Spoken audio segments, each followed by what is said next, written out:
with a $5 meal deal with new McValue. You pick a McDouble or a McChicken, then get a small fry, a small drink, and a 4-piece McNuggets. That's a lot of McDonald's for not a lot of money. Prices and participation may vary. McDouble meal $6 in some markets for a limited time only. This episode brought to you by the following patrons. Oh my God, she's back again. And Leaf Girl, Min, Jason, Madeline, Alyssa, Vixen, Holly, Laura, Jeremy with the laser eyes, Allie, Logan, Libby, Kristen, Tia, and Jonathan. And all the patrons want you to know you're loved, you're listened to, and you're a valuable member of this awesome Horror Virgin community. And if you want to hang out with us, do so in the Facebook group where we'll be hanging out and chatting about horror movies daily. Todd, I'm here to tell you. Tell me. At one point during this weekend, I turned to my friend and said, I'm going to activate the sluts, and then walked over to the karaoke booth and sang Shania Twain's Man, I Feel Like a Woman. Let's go, girls. And I had every girl in that bitch on the dance floor. The sluts were indeed activated. I mean, it's got to work. It did.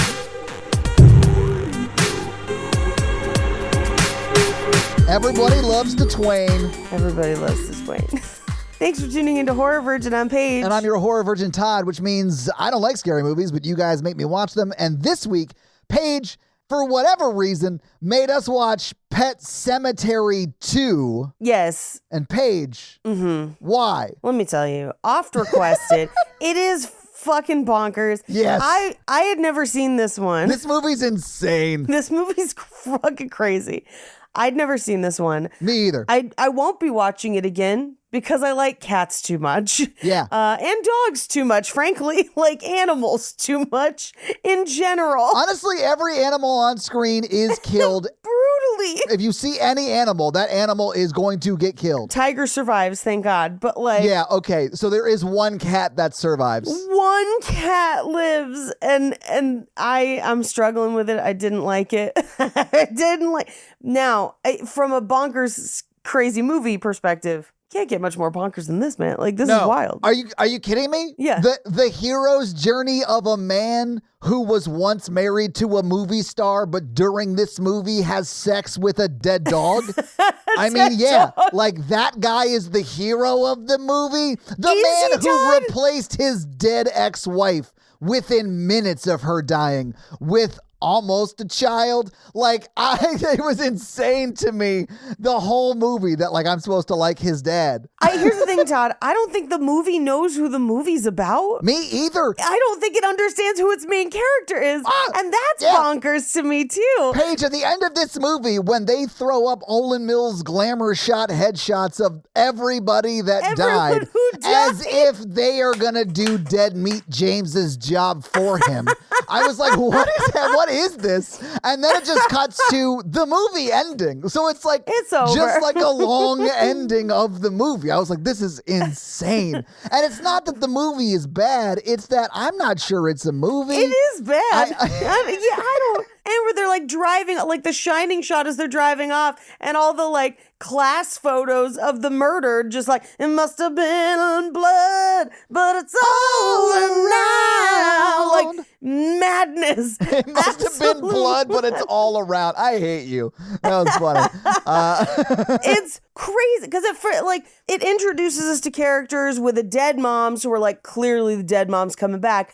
This is a Pet Sematary movie, right? Paige, this movie bookends the mom doing the I love you and then dying immediately after that. Those are the bookends in the movie. Sometimes dead is better. So like they set it up with one of the craziest opens ever. Her death is unhinged, and we will talk about it when we talk about the scene. But you assume, you're like, okay, so she's the one coming back, but like how, right? And then for 90% of the movie, it's this other family that is just adjacent to who the movie thinks is our main characters. They're having a whole movie that we're watching, spending way more time with them than anybody else. And then back at the end, it's like, just kidding, the mom's coming back just like you thought. And you're like, what is this? Who is this for? What is this for? Why is this for? What say you for? Why is this for? I honestly, from a, oh my God, what is happening perspective, 10 out of 10. Yeah, 100%. Yeah. This movie is truly insane. It's unhinged. Yes. There's not a plot point that makes sense at any point, I think, during this movie. And I don't even know, like, Paige, to say the acting is bad is offensive because then we have acknowledged that they were acting. Like, it seems so insane to me, like some of the choices people are making. And I've seen a lot of these people in other things, and they're fine actors too, great actors. Right. None of them are as bad as they seem to be in this movie. Yeah. So it's got to be like direction or just like 100%. they were like, everybody gets one take and we're moving on. Yeah. Like, what happened? Like, why is it like this? Well, and this movie also struggles to truly understand its characters' motivations because, like, people make unhinged choices in the same scene where it's like they do the thing that you'd expect this character to do, but also a thing that you're like, well, that's not so bad. Like, in the same scene, and you're just like, what? Right? So, like, there's a scene, and I guess we'll talk about it when we go scene by scene, where Gus comes home, and they're trying to paint Gus as, like, the most awful stepdad alive, which he will prove to be 100%. Yeah, the dude is a terrible guy. Yes. Yeah. But at one point, he's like, hey, can you come sit at the table? Your mom worked really hard on this dinner, and I want you to basically respect that. And I was like, yeah, he's the fucking worst, Paige. We get it. We hate this guy already. He's terrible. Why would we ever want to spend time with Gus? He wants you to respect your mother. I know, it's nuts. It is crazy. So to paint the picture, Gus comes home and, like, sees that the kid's mom, I don't even remember his name right now. Jeff. No, sorry. It's not Jeff. Jeff is the main character Drew. who becomes the secondary character to Drew, yes. Right. When Drew takes over the story. Drew is the Mercutio because he takes over the narrative and then dies. Steals the whole thing and then dies.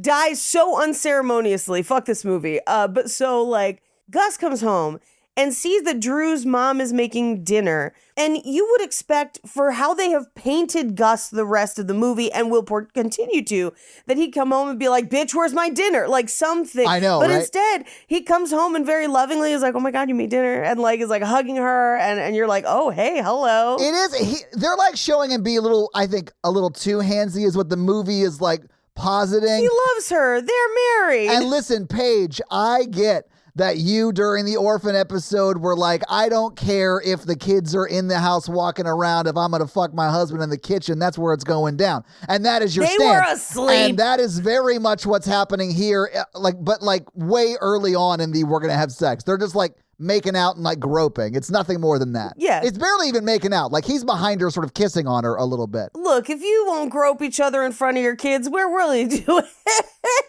But, like, this is something my husband would do. Basically, is come home and be like, oh my God, is that baked ziti? All right. Gropey grope. Ooh, let me get my hands on them ziti's, Hell yeah. baby. But Paige, like, you don't have kids that are walking around the house. I mean, I don't want to, like, litigate this because I don't care. Like, it didn't bother me at all, but, like. You don't know how scarred my cat would be. That's not the part I'm like, but I'm like, they've clearly set this up that, like, she likes him, he likes her, and then he's like, hey, she worked hard for this. Can you sit down? And I was like, maybe he's not such a bad guy. And then he just shoots a dog, and I'm like, yeah. What the fuck? Like, what the fuck? What is this movie? I do want to point out that this is after the sheriff who we're talking about here, that's Gus's character, says to Edward Furlong's character, he goes, hey, Edward Furlong, I used to fuck your mom. I used to have sex with your mom on the regular, bro. Oh, that was creepy. That was fucking awful. Like, it was the weirdest. Like, he's a bad dude. I'm just saying that, like, if you have moderately broad shoulders, Paige will overlook a lot. Hey.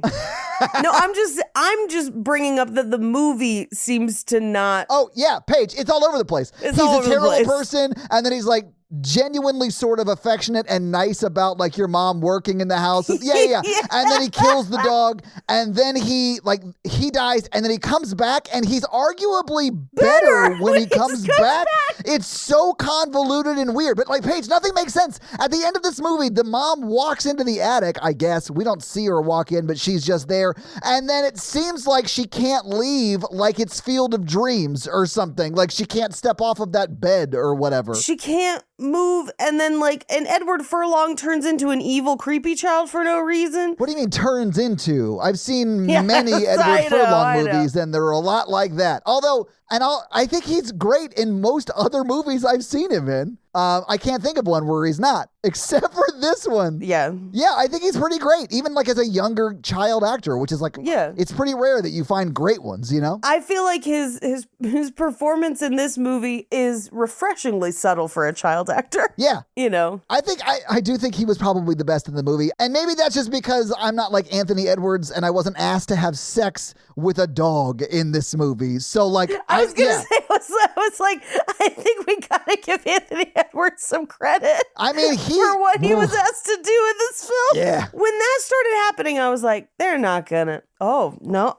Paige. Yeah, they did. That's the moment I knew Anthony Edwards must just be a great actor because he had sex with the dog on film in a major motion picture and the dude is still working. Oh, yeah. Like he must be either like the nicest guy on set or an amazing actor or a combination of the both. You know what I'm saying? Like this could have easily, if played badly, ended someone's career and the dude's still working. They just felt bad about that time when they couldn't save him from that plane crash. Breaking Meg Ryan's heart and shit.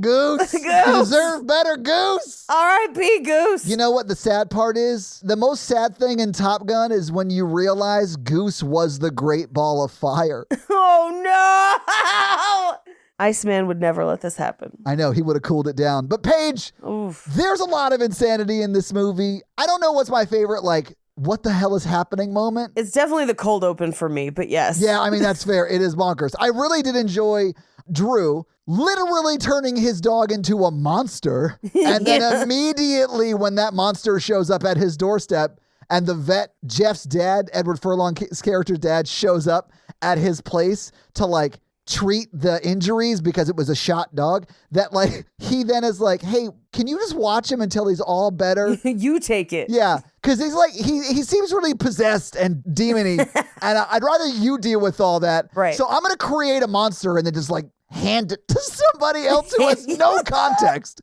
about what's going on. I'm not saying Drew deserved to die, but maybe there were red flags that maybe he was a lot more like Gus than we thought. Well, I was gonna say Clyde, the teenage Gus. Oh God, maybe they were a lot more alike than the movie led on, because that's a terrible thing to do. Is like pull the pin on a hand grenade and tell your neighbor, "Hey, you want to hold this until it's all better?"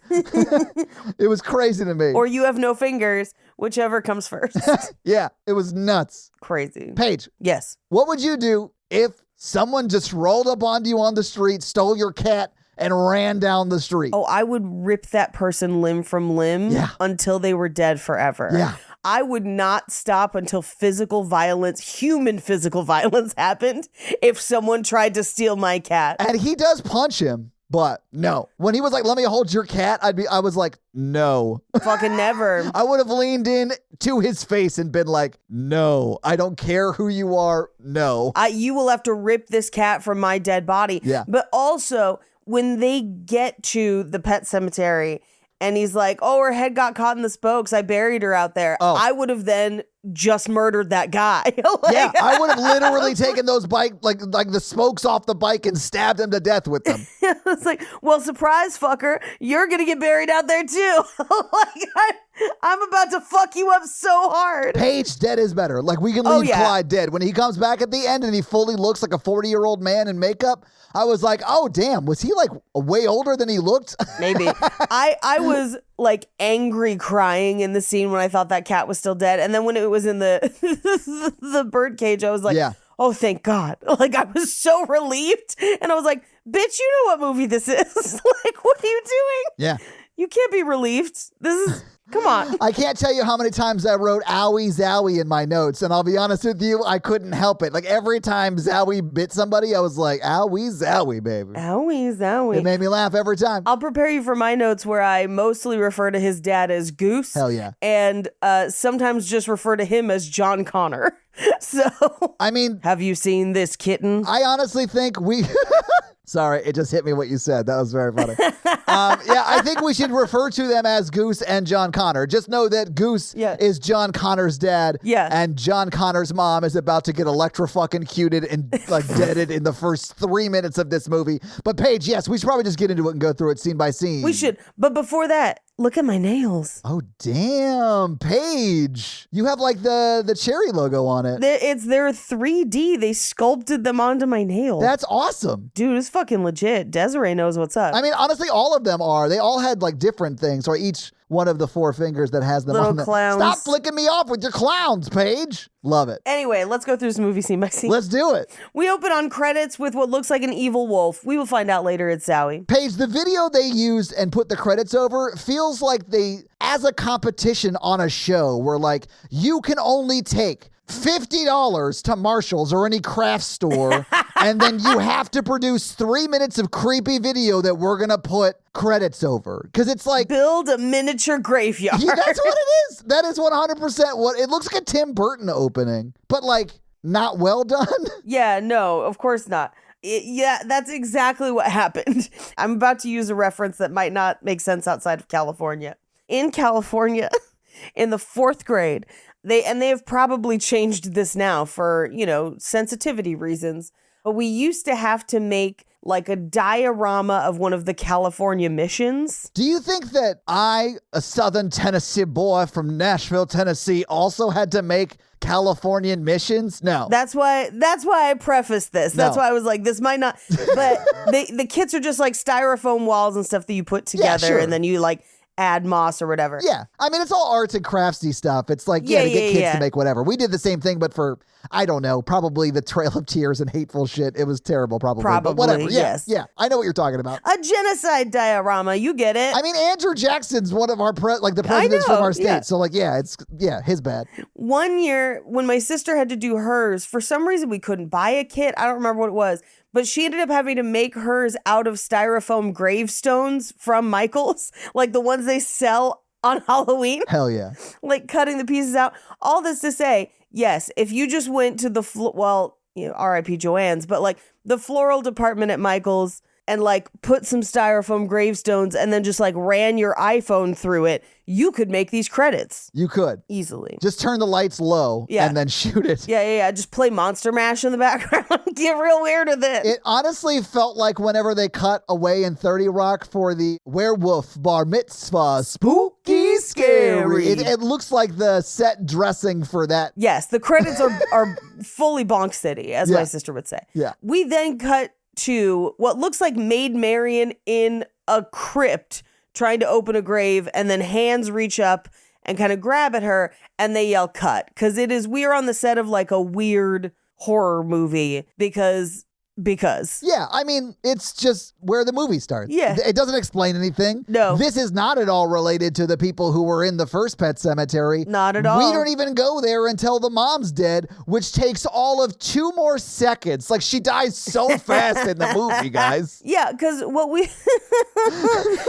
will see in this scene is that they're they've got like water on set because there's like waters by the tombs. Yeah, she's in the shot. She's like maybe like mid-thigh deep in water as she's like digging into this crypt or whatever. They've got puppeteers under her, which means the water is like above some electronics or whatever. Yeah, she's sort of in an elevated pool just for like as a part of the set. Right. And the people who are operating whatever the mechanics are underneath that pool to make the shot work are doing it. And it requires a lot of electricity to do that. Right. And water and electricity, you see what we're getting at here, guys. Yeah. And there's also like a PA just like lazily walking around with a full garden hose, right around the camera cords. Yeah, in case someone starts getting electrocuted, you can hose them down and put that wait, that's not going to help at all. Hang on. No, wait, hold on. Oh, shit. But the actress calls for Jeff. Turns out that is her son, John Connor, a.k.a. Edward Furlong. Yeah. And she's like, how was your weekend with your dad? And he was like, it's great. He kind of wants to come to set for dinner because he misses you. And she's like, you know what? Dinner would be great. We're trying to work stuff out. We'll figure it out. Which seems promising that she was like, yeah, we can talk it out. And that his dad later was like, I think we were going to work it out. Kind of a bummer that she is about to have the funniest cold open that we've ever seen. Well, but we don't know that yet because we don't know that yet. The director or maybe like whoever's like running the set that day is like, hey, we got to get into first positions. Let's set up the shot, right? Right. So she has to get back to work. And so Jeff starts to walk away and she goes, Jeff. And he stops and turns around and she goes, I love you. Yeah. And you know in that moment that she's just about to die. Yeah. I mean, it would have been better if she'd been like, Jeff, I'll be back, and then just like thumbs up as it happens. But no. Yeah, she more or less calls his name, coughs blood into a handkerchief, and then goes to die. Here's what, okay, while we're on the subject of sinking thumbs ups. Were we on that subject, or were you on that subject? We're about to be. This is something you and I talked about when we recorded last. Yeah. There has been some debate as to whether or not we should do Terminator 2. Has there been debate, or has there only been begs that have fallen on your deaf ears, Paige? And all of those begs were from me, by the way. I'm sure you guys have asked for them too. But I want to do it. I love that movie.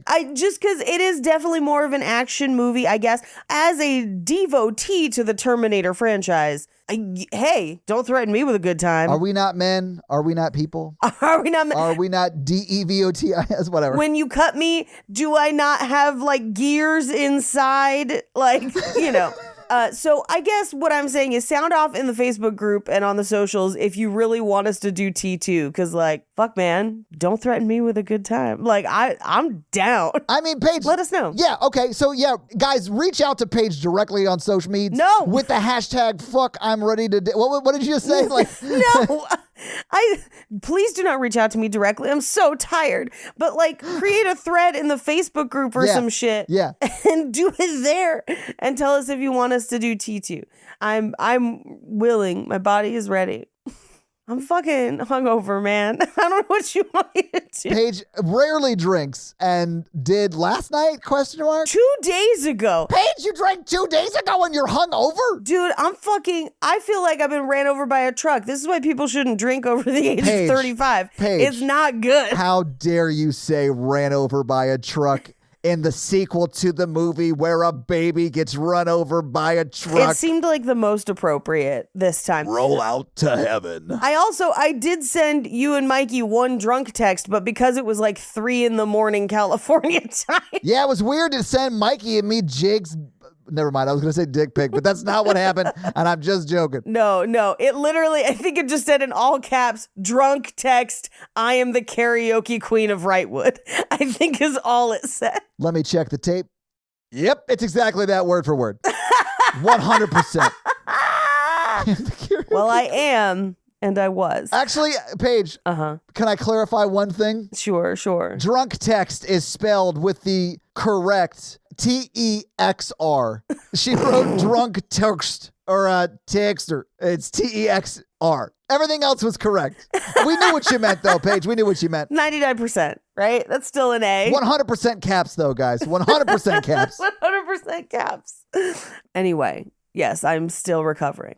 But so they go to do the scene again after she's like, I love you. I'm definitely not going to get horrifyingly electrocuted in front of you.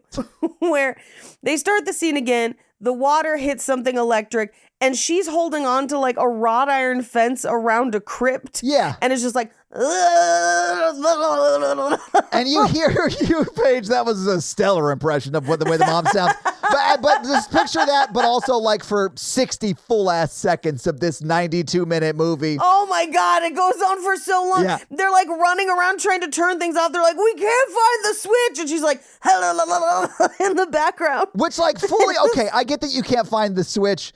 And you can't like grab her with your hands, but like this is gonna sound callous and mean. Kick her with your fucking foot. Like do whatever you gotta do to like, or pry her off something to break the circuit. Well, you can't grab her, right? Because then you'll get electrocuted. Yeah. You got to do it with something that's like neutral or. No, I mean with like a broom handle or something. Yeah. Something that wouldn't conduct electricity, which sounds violent, but like it might save her life. It would have probably saved her life. Yes. But instead, they just treat her like a murderer gets treated in Texas, and they fry this lady on the movie set. They make it look like, because they cut away from it eventually, but then in flashbacks, it looks like they let her cook on that grate until she literally caught on fire. Yeah. Like a steak. Yeah.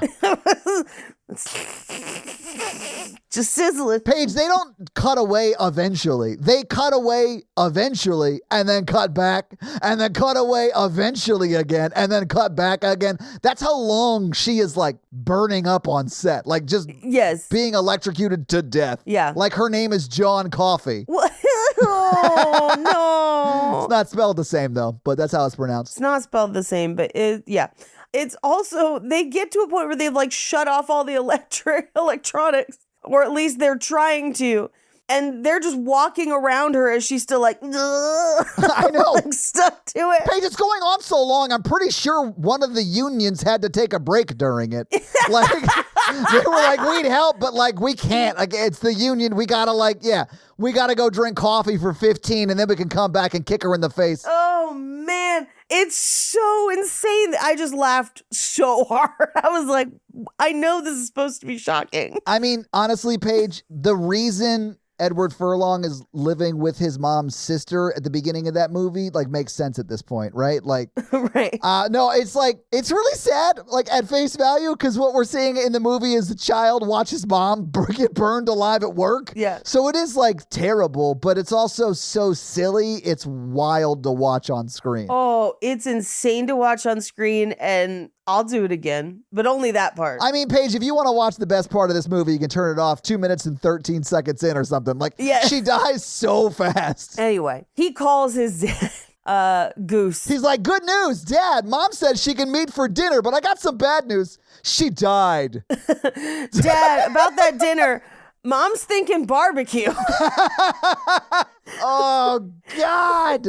I love it. Anyway, I love it. turns out he's a vet because, you know, the Air Force was just too dangerous. Oh, and Paige, this is when I realized they've been divorced for a while because he had a real job. Oh, yeah. Like, if she was a movie star, like, he wouldn't really have a job. You know what I'm saying? Like, his job would be the family and, like, helping her and stuff. And, like, she would just be able to, like, pay him more than he ever could make out of vet. See, I saw her as a low-level movie star, but then everyone seems to know her and the Emmys and everything. Yeah. But I also know a number of famous people who have normal spouses and just hire assistants, and the spouse just lives a normal life. I mean, yeah, that does happen. Yeah. If you're a friggin' square, whatever, Goose, you nerd. Anyway, I kind of like him in this movie. He has sex with a dog later. It's crazy. We'll get there. It's fucking crazy. But he's a really good dad. He's okay. Yeah, he's all right. Sure. Yeah, like, we'll talk about it as we get to it. I don't know how I feel about the bestiality part of his personality, but like, whatever. Controversial statement. I'm going to argue that he did not invite the bestiality. It was bestialed upon him. I mean, he was on bottom too, so it was kind of like a K69. I'm so sorry. No, I'm so no, sorry, no, Paige. I like knew I was gonna do that, and then I paused briefly because I was like,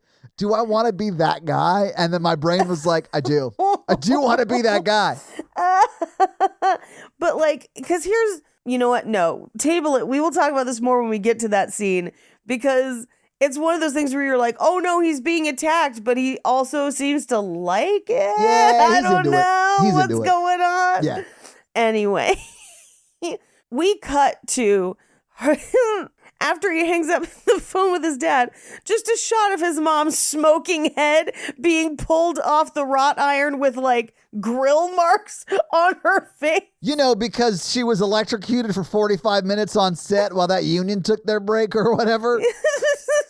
Because that grate was from Burger King and they char grill everything. Like, I don't know, man. I don't know. You can have it your way, guys. You can have it your way. Oh, God. But then we cut to her funeral, which seems to be in her hometown, which is where they have moved back to. And one would assume it was maybe Goose's hometown too, maybe? Because he seems to know Gus. Yeah, I assume. I don't know. Although, I don't think he knew that Gus was his now dead ex-wife's high school boyfriend. So I don't know how much he knows about all of that. I think maybe, I mean, we don't really know. They could have met in LA and he just wanted his son to grow up somewhere outside of Hollywood. Yeah. And there's no reason for him to be there because he doesn't work in the industry. Right. And we know they had a summer home there. Yeah. And it would make sense that she'd want to keep a summer home there, that, you know, that's where she lives. You know, if I became rich and famous and I wanted to still have my house in wherever, I could do that. You know, like that makes sense to me. Right. But it's at her funeral that we meet Gus, the town sheriff, for the first time. Yeah. And Goose, the dad who's a vet, is like, yeah, I just want to get my kid out of LA. Figured we'd come back here. We're going to live here full time. I'll be the vet in this town. We're going to start over. Yeah. We cut to them moving into the house where the movers are putting all of Renee, the cooked mom's dresses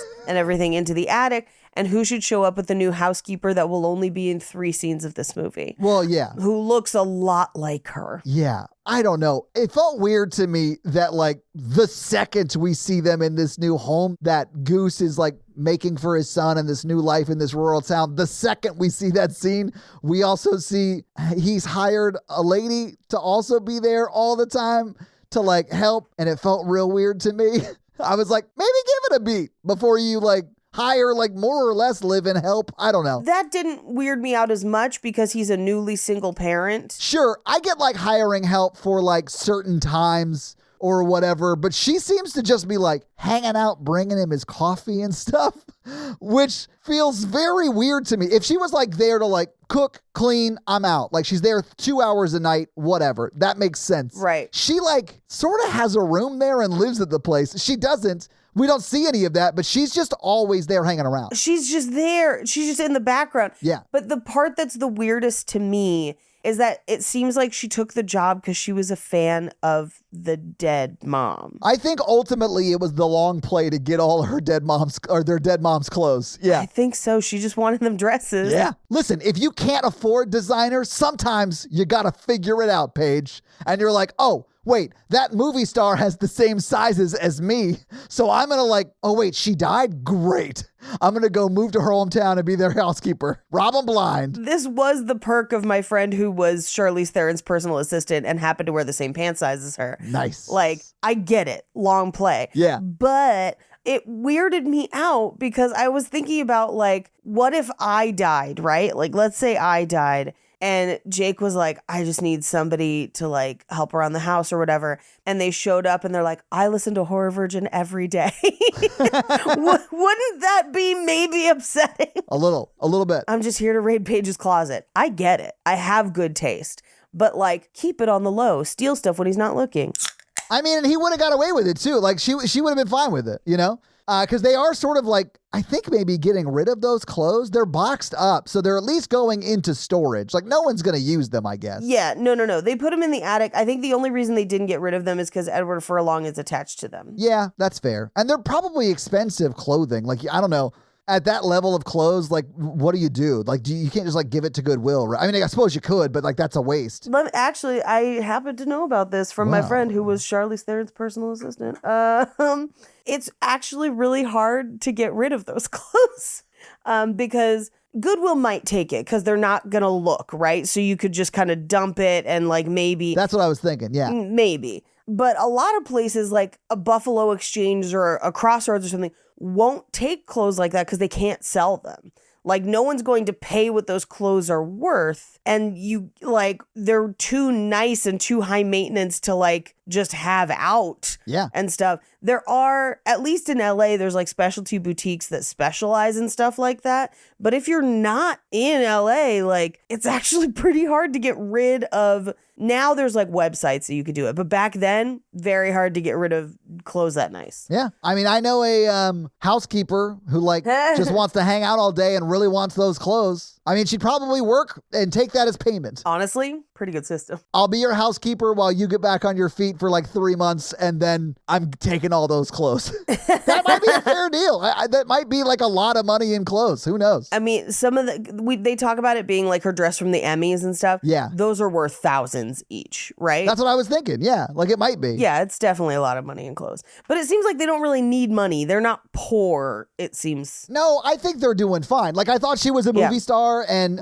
either Edward Furlong's character has a trust that like they are living off of, and he is a vet. Vets do make a decent living. Like and they're living in a small town, and like none of this didn't make sense to me. I would also assume it seems like their separation was at best amicable. Yeah. So like, you know, like they didn't dislike each other. And I know that there are provisions in my will for if I die before Jake does. Yeah. Like what to do with because I have like I co-own businesses and like I have stock payouts and stuff from like day job and whatever. I was like, what businesses do you... Oh, wait, sorry. That's us. My bad. We co-own a business. Yeah, sorry. Forgot. And then I own one of my own, and then I co-own a business with Armando. I know. And so like there's a like directive for what happens. And a lot of it is like Jake gets paid out what I would have made. And you can do that like in trust and whatever. Yeah. For people who are way richer, there's usually something in their will that's like,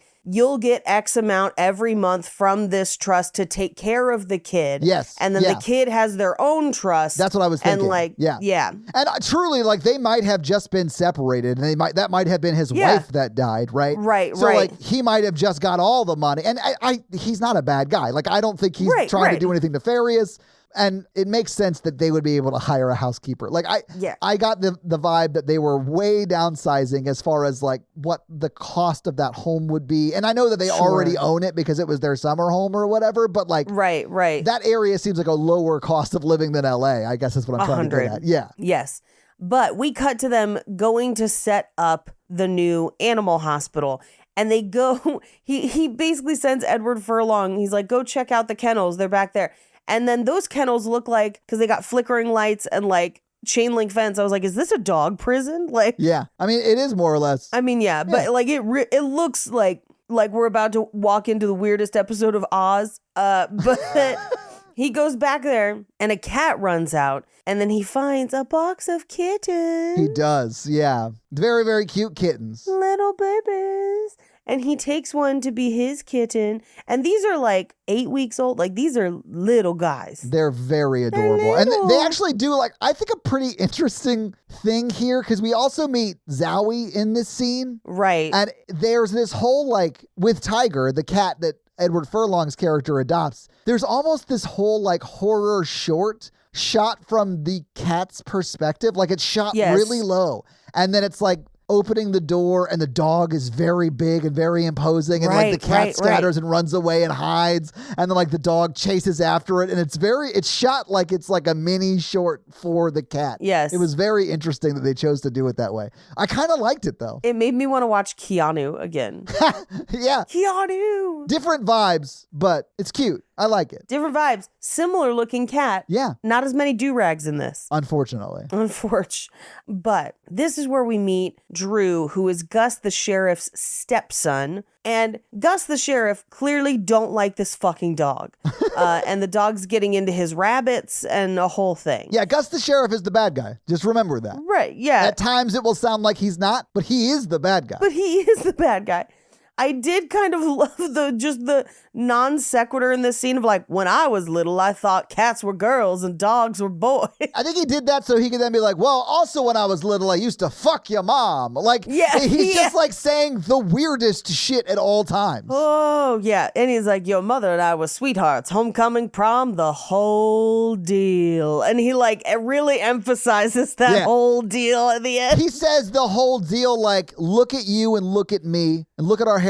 And then look at your dad's hairline. Whose kid do you think you are? Like, that's the vibe of the whole conversation. Yeah. And I don't think there's any chance that Gus is actually the father, but like, that's his vibe. It's like really gross. I'm going to say that I can't guarantee he's not because we don't know enough. Guys, we've got to get Ghost Maury on the case. And I know Maury's not dead, right? No, Maury's alive, but the show's not really on anymore, I don't think. Right. Well, the reason I said Ghost Maury is because she is dead. She's dead, yeah. And we're going to have to figure that out. Yeah, but... Yeah, she's dead, but she is on the other side of the stage. Murray, I know it's not him. He's got my ears. Like that kind of shit. And the audience is like, boo, because she's a ghost. You get it? Because she's a ghost. And then somebody stands up from the audience and they're like, she done known that she should have wrapped it up. Clap, clap, clap, clap, clap. And then they sit down. My favorite is when they talk to the audience because they're just like, bitch, you a hoe. And then they sit down because they have no repercussions. It's like one of the only times people can shout insults at other people. And if anyone tries to punch them, a bunch of dudes in black polo shirts and black slacks will wrestle them to the ground. Yeah, the legit bouncers they have for the show. Yeah. The bouncers. Yeah. So you could just stand up and be like, she just wanted to have that ectogasm and like just get away with it like it's fine. Yeah. It's great. Those shows are terrible.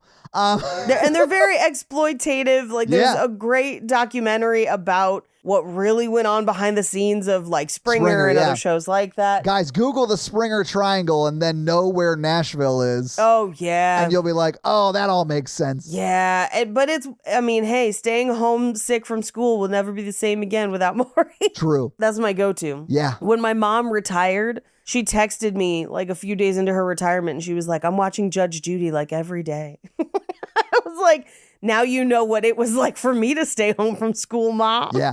I still want to make my Only Judy Can Judge Me t-shirt. That's Judy from Sleepaway Camp. From Sleepaway Camp. Like with the ponytail on the side, holding the volleyball with the pink shirt and the white pants. Here's what we got to do is that like, we need, because Judy had the shirt with her name on it. It's very ubiquitous. That's the shirt I want her wearing. But I don't want her on the shirt. I just want that shirt, but it says in that font and everything, only Judy can judge me. Yeah. And then I would just cosplay as Judy with the rest of my outfit. Love it. Carrying a curling iron. Anyway. If your dog could talk, they'd probably ask for Ollie. Just like how the hosts on The Horror Virgin dive deep into every scary movie, Ollie takes a deep dive into your pup's health. After a quick quiz, Ollie creates a meal plan just for your dog based on their weight, activity, and health needs. Each recipe is made in the United States with real human-grade ingredients. No fillers or weird stuff. Choose from 5 protein-first flavors, like fresh beef with sweet potatoes or fresh turkey with blueberries. Meals are gently cooked and delivered fresh, so your dog gets real food, not shelf-stable mystery meals. Dogs deserve the best, and that means fresh, healthy food. Head to ollie.com/freshpup, tell them all about your dog, and use code FRESHPUP to get 60% off your welcome kit when you subscribe today. Plus, they offer a clean bowl guarantee on the first box, so if you're not completely satisfied, you'll get your money back. That's OLLIE.com/freshpup and enter code FRESHPUP to get 60% off your first box. Shopify's point of sale system helps you sell at every stage of your business. Need a fast and secure way to take payments in person? We've got you covered. How about card readers you can rely on anywhere you sell? Thanks. Have a good one. Yep, that too. Want one place to manage all your online and in-person sales?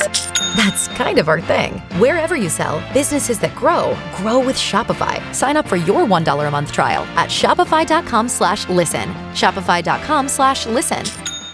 So the dog got messed up by some rabbits, but they're going to give it ointment. It's going to be okay. We cut to the first day of school. Yeah. And he has his kitten in school, which you shouldn't. Cats don't belong in school. Yeah. Because they ain't good for learning. No, and they're also not going to learn how to read. Plus, also, as we covered, cats are girls. And why are we teaching them to read? Paige, what are you? I'm so sorry. What are you, Gus? The spirit of Mikey infected me for a moment. No, it was the shoulders. You saw Gus's shoulders and you were like, I don't know, maybe misogyny's the right way to go. No, Paige, no. I'm into rabbits all of a sudden. I mean, rabbits are adorable. I don't think you're into what Gus wants to do to those rabbits, which is honestly not as bad as what Goose does to the dog. Anyway, maybe arguably it's worse, but not as shocking. I think he's breeding rabbits to sell because at one point he pulls up in front of the house and there's a sign in front of the house that says rabbits for sale. Yeah, we see him killing them later, but that's after he's gone through the change. Yeah, he may be eating them, but I think he was just breeding them to sell them. A lot of people will keep rabbits because their droppings make great fertilizer. So, like, people who have farms and stuff sometimes will keep rabbits for that reason. But, like, yeah. I was under the impression he was breeding them to sell them. And he also was only breeding white rabbits. So maybe lab rabbits. I don't know. Who knows? Maybe he's super into Alice in Wonderland. Who the fuck knows? But I'll listen to them shoulders tell me about it. What's up? No, I'm kidding. Anyway, he has the cat in school. Yeah. Which is very cute. Nothing is more fun than holding a cat in your jacket. I'm sure the cats don't always like it, but I like it. They're very soft. And I try not to hug them too hard. I feel like everything you've said in the past 30 seconds is like everything JD Vance wants people to think cat ladies are. I'd rather be a cat lady than a couch man. Suck it! Yeah, I mean, I don't think he's the right. Yeah, I wouldn't fuck a couch. Yeah, right? No, it's not good at dirty talk. And honestly, some of those loungers, lazy boys. Paige, I never want to have sex with something, and the only thing I can sort of say during it is, I like the way you squeak. More cushions for the pushins, am I right? Recline. Anyway, the bullies confront him after class and they're like, sorry, your mom's dead. And it's like in front of like a bulletin board that has a bunch of pictures of her because she clearly went to that high school. And they're like, oh, you brought your friend to school? What is it? And it's the little kitten. And again, I would run as far and as fast as I could to save that kitten and not let them near it. But yeah, the second they started to bolt, I would have killed them. Yeah. But I really thought it was wild that this is this kid's first day of school and they make fun of him for having a dead mom and then steal his cat and take him to the pet cemetery. It's like, wow, they're just like stealing Grand Theft Feline and then beelining it to the pet cemetery during school. yeah. And I assumed it was the end of the day, I guess, but like It could have been, yeah. could have been. But he's like, he takes off with that kitten. And I was like, this child's a serial killer. Yeah. Like, if you, upon seeing a kitten, are willing to indiscriminately harm that kitten, Yeah, that's serial killer markers. Like, Yeah. no joke. That is a serial killer marker. Like, it is. there's something fucking wrong. Like, it's Yeah. not okay. Like, watch that kid, check his locker and shit. Like, oh my God. Paige, I was mad when they held the cat up and he was like, are you having fun yet? Or whatever, while he was Are riding we his bike. having I was fun like, why yet? are they allowing this shot even? Like, what? Put the cat down. I'm sure it was safe or whatever. Like, I'm sure they had figured it out. But like, it's a very risky scene. I don't know. This was a while ago. I mean, yeah, that's a good point. I really hope it was. I don't know. That's what I kept telling myself. Sure. Because it's like pretty risky, it looks. Yeah, but they take him to the pet cemetery and they're like, oh yeah, well, she died and so we buried her back there. And again, I would have ripped his eyeballs out of his face. Yeah. The way that he explains the cat died comes back later in the way Yes. he dies. Right. So what he says is the cat got stuck in the spokes and its head got ripped off. Right. Which is exactly what happens to him when Gus murders him later. Right. But they get in a fight. Yeah. Jeff loses. But once Clyde and his bullies leave, Jeff goes to the pet cemetery, ostensibly to probably bury that cat if he can find it. Yeah. But it's just hanging in one of the bird cages and it's perfectly okay. Thank goodness. Yeah. But still. And this is also where we meet Drew, really. Like, we've seen Drew Yeah. at school, and Drew followed all of them there, almost as if he was like one of the bullies. But once you get there and there's the altercation, it's clear that Drew isn't really on anybody's side. Right. And he, sensibility-wise, ends up with Edward Furlong's character, because he's like, I'm more John Connor's speed, not this sociopath who's trying to Yeah. murder a cat speed. Yeah. But I think he was just like trying to see what was going on and help if he could. And what he says is, I've never seen anybody punch Clyde, which I kind of love that he's like, nobody ever stood up to that dude. And like, even though you lost, like, hell yeah, I'm sorry about your mom, but like, this is brutal. And this is where he says, I wish Gus would die because he's my stepdad and he sucks. Yeah. But so far, we've seen Gus be strict and kind of a douche, but like, Yeah, I mean, he hasn't done anything that's like, okay, he deserves to die. right. At all yet. He has been a little bit of a douche when he was at the vet and he was like, yo, John Connor totally banged your mom. I used to cushion your mom. Yeah. Right. Yeah. But like outside of that inappropriate comment, he's been like a strict-ish dad from the 90s. Yeah. We all had him. Yeah. But we cut back to him petting rabbits and putting them in cages and like electrifying the rabbit fence, essentially. Yeah, but it does show that the electricity is pretty shoddily done, it seems, Yes. because it sparks quite a bit as he plugs it in. Yeah, I just have in my notes that plug is nuts. It is. Because it just looks like exposed wires. Yeah. I think at some points it is, and that's why it sparks. Right. Meanwhile, we cut back to Goose and John Connor's house. And I was like, he gonna bang that housekeeper? This is because she's just like giving him coffee and she's around the back. It was in this scene where she was like practically like bringing him coffee, giving him a back rub, where I was like, I started calling her the quote housekeeper, end quote, in my notes. Because I was like, there's something going on here that like, I just wonder what her housekeeper fees are. Are they like in the thousands every week? Like what's truly happening here, I guess. I mean, as Danny DeVito's character on Always Sunny would say, like Frank Yes. would call this person, quote, a bang maid. Yeah. But no, I think she might actually just be a housekeeper because we see her here and then we don't see her again for 40 minutes. Yeah, but she's a housekeeper like Miss Doubtfire's a housekeeper because she's always around helping out with everything at every time. Right. And saving Pierce Brosnan from choking on shrimp. But she's got ulterior motives. She's trying to stop him from doing 9/11. Yeah. Honestly, Miss Doubtfire is, I think, the most likable Bond villain. Ooh. I don't know. Pretty partial to Blofeld. He's the one with the cat. I like cats. You do. Anyway. That's why I always like Dr. Claw. Oh, Gadget. With the... Anyway, my favorite is Edward Furlong just walks into the room and she's just like, hey, how was your first day at school? You're not my fucking mom! Yes, you're not my mom. You're not my real mom. I know. You'll never be my mom. Yeah. She's just like legit being nice to a teenager who lost his mom. And because that teenager has feelings and does not know how to like process what's going on and has arguably been through some really sad shit. Right. Especially not just with his mom, but also today. Right. He's not into it. So he's just like, get out of my fucking face. Like, it's so funny, but it's also like, good God. Yeah. Okay, I'm sorry. I'll stop talking. Whatever. Yep. Not my real mom. But we cut over to Drew's house where he and Zowie are watching hockey. And Gus gets home and he's like, the dog's got to go outside. And he's like, well, can he stay inside till he heals up? And he's like, no. And I have warned you that I hate dogs and am therefore a pretty shitty person. Yeah. Which, like, if you hate dogs, don't get dogs. Like, why do they have a dog if you hate dogs? I think the dog predates Gus.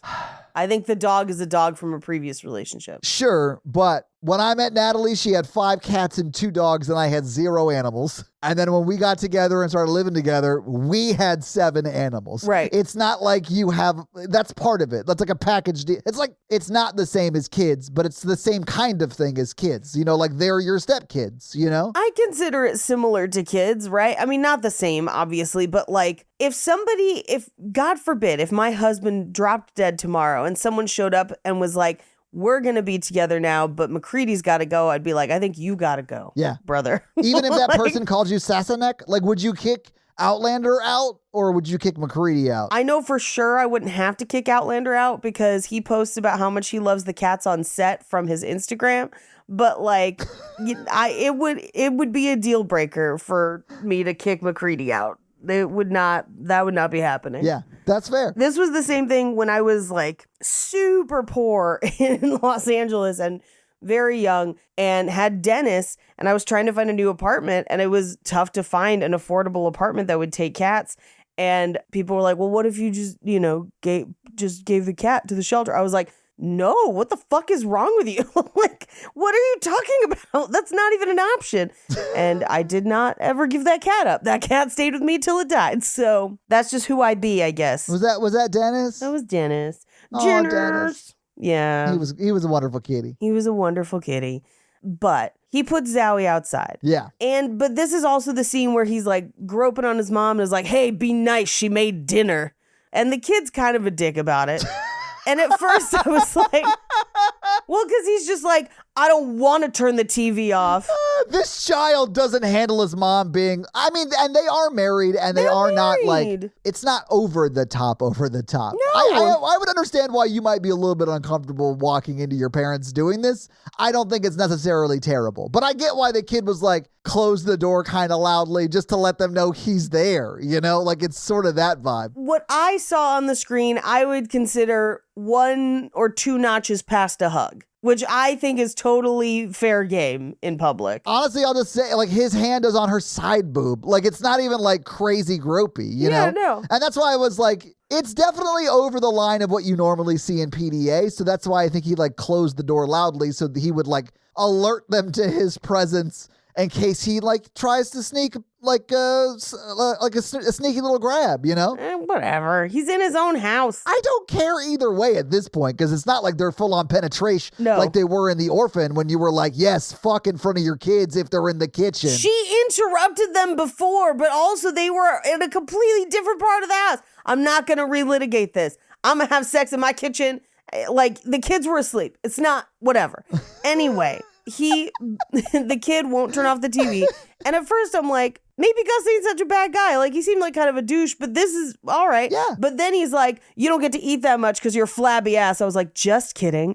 Gus is a monster. We need to murder him immediately. I'm very fickle. He does. He, like, really says some shitty stuff to him. Yes. Which is like, I mean, maybe this kid's like Jerry O'Connell from Stand By Me. Like, you don't know what's going to go on, like, when he grows up, and whatever. Like, let him eat what he's going to eat. Some people just do. Yeah. But also, hey, some people never going to be thin, and that's just it. That's, hey. Yeah. Hey, they are still worthwhile as people and wonderful and enjoyable, deserving of love, respect, space. Absolutely. But if the fat shaming isn't enough, just sit tight for like 3 more minutes when he murders a dog. That was, okay, we got to talk about it, because, like, they go to bed. Yeah. Zowie gets into the rabbits. He triggers the electric fence and runs off, which clearly hurt the dog. And I'm like, Yeah. Just leave him be. You literally hear the dog go, owie, zowie, and then Yes. run away. Yes.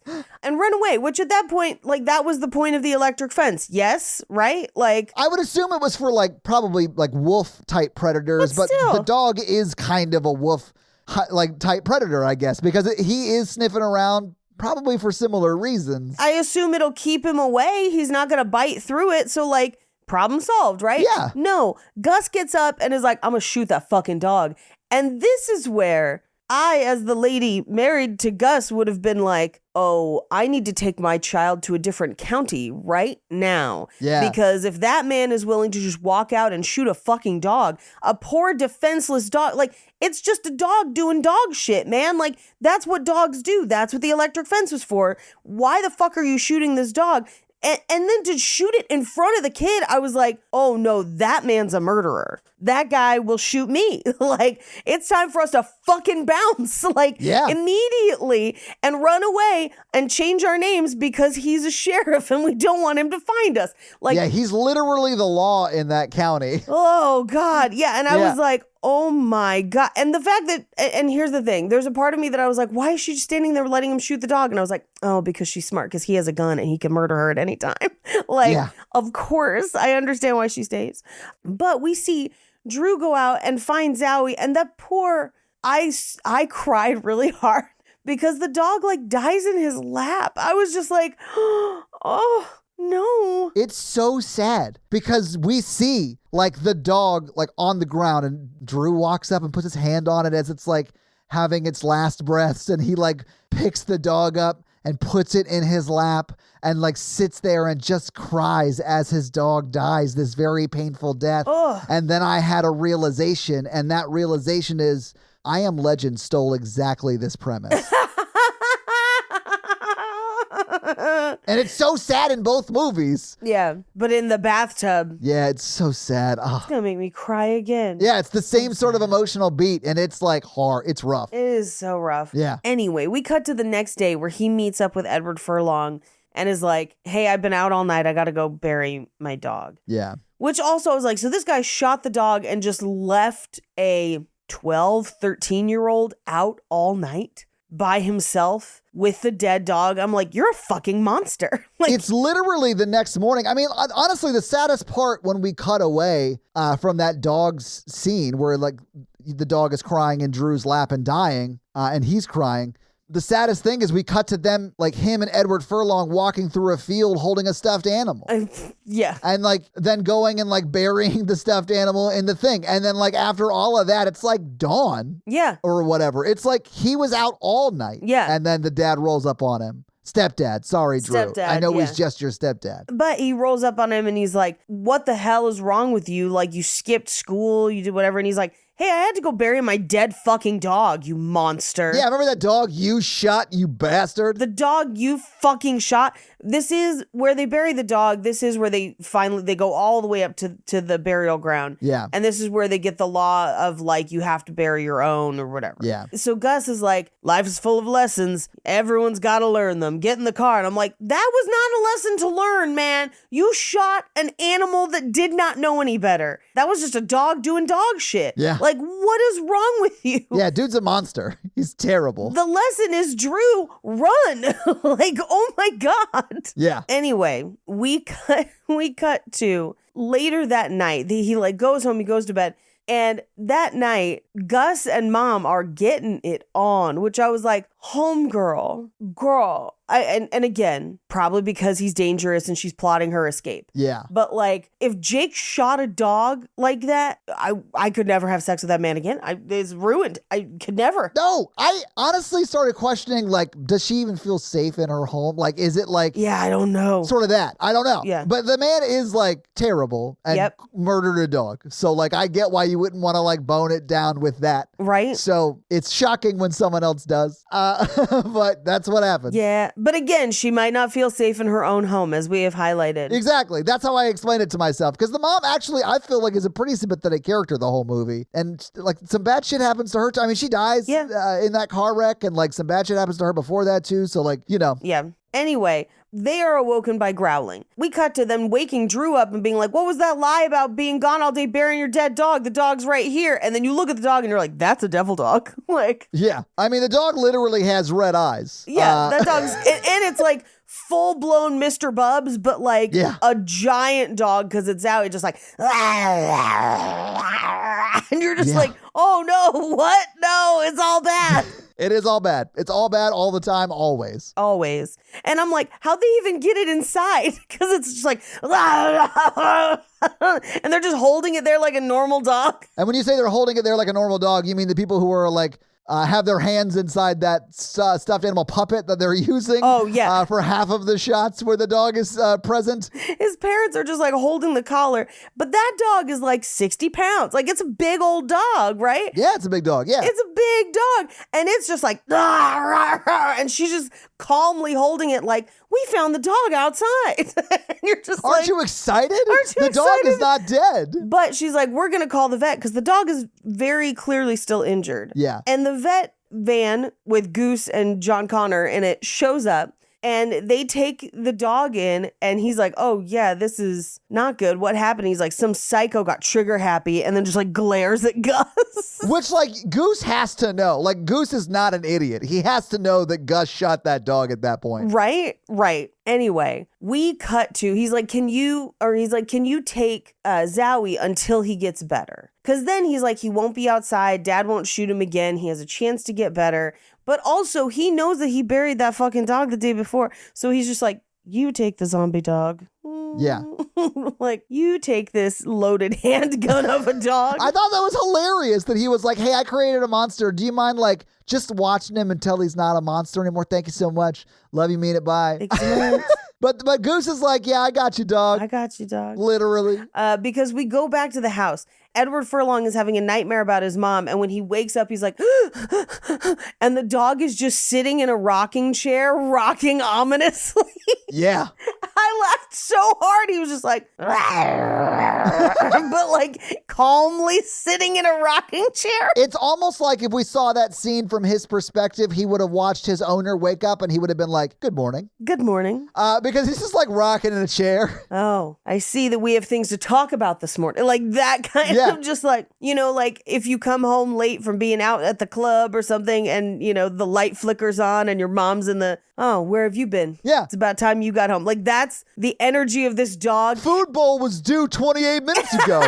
And you're just now waking up. Interesting. Okay. Interesting. All right. Yeah. All right. Did you not see my red eyes? My favorite is that the chair is rocking. I don't know why that part makes me laugh so hard about it, but like the chair is just slowly rocking back and forth as he calmly sits there like, yeah. It's hilarious. It's so funny. Anyway, we cut to the next day. They're like changing his bandages and they're like, he's not really healing and there's no real heartbeat, but he seems to be like up and around. I'm going to take a blood sample and send it to a lab and see what happens. Yeah. And they lock him up. Now, they lock him up in the kennel room. In the kennel room, we just hear the underlying like purrs and mews of those kittens. Yes. Just almost to be like, hey, Paige, we're going to do something awful. Like, yeah. Ugh. But then it's Halloween, I guess. It is. Out of nowhere. Yeah, it cuts to like, I think it's like just the next day, you know, but it just happens to be Halloween. Yeah. It happens to be Halloween. So Drew's dressing up as Dracula and his mom is like, just be home by 10 so that Gus doesn't know that I let you go. Right. Which again makes it feel like she doesn't feel safe in her own home. Right. Run, girl. He's going to kill you with potatoes. Which, Paige, the reason I felt like she didn't feel safe in her own home is because of how she reacts when he comes home middle of his shift. Yeah. And she knows Drew isn't there. You know what I'm saying? Yeah. Mm-hmm. But we'll get there. Yeah. But all the kids go to the pet cemetery where Clyde is like, and on that moonlit night, a man with a hook. Like, it's just ghost story time. But it's Pet Sematary I ghost story, which I kind of like. Yes. Because they are actually in that pet cemetery, right? So that's like Right. the best ghost story to tell in those circumstances. Well, it's a great way to get some exposition in, for sure. Yes, it is, yeah. And then Gage rolls out to heaven. Autobots transform into an angel. Yes. And the kids are like bully assholes still. Like they like had a dummy of Edward Furlong's mom. It's brutal. But Gus comes home early from a shift and he's like, "Where's the boy? Have you seen this boy?" Right. And she's just like, "He's in his room." And he's like, "Uh-huh." And then goes and checks and he's not. And this woman immediately is like, "Just leave him alone." And I was like, oh no, this is dark. This house is dark. It seems like it's an abusive household. Like it felt A hundo. in these like moments that this is fully and has been for a while an abusive household. Right. Which again is this movie doesn't know how to represent things on screen. Right. Because everything that we're watching now, we're like, yeah, abusive household. But earlier it was just like kind of a douche. And it was like, this is inconsistent. Yeah, it was too all over the place at the beginning. When we're first learning who Gus is as a person, he has like a moment where he was like, "Hey, I had sex with your mom, kid." And then he goes home and talks to his stepson and is like, "Hey, you should respect your mom." And those are two very different like codings for a person in a movie, I guess is what you're saying. Yes. Unless they want me to think that like in the 90s, for a male child to respect his mom was dumb. I agree with you. I also think, and this is the screenwriting note for a moment. Part of the reason this bothers me so much is whenever you introduce characters in a story, their initial actions are a chance for you to hint at who they might be.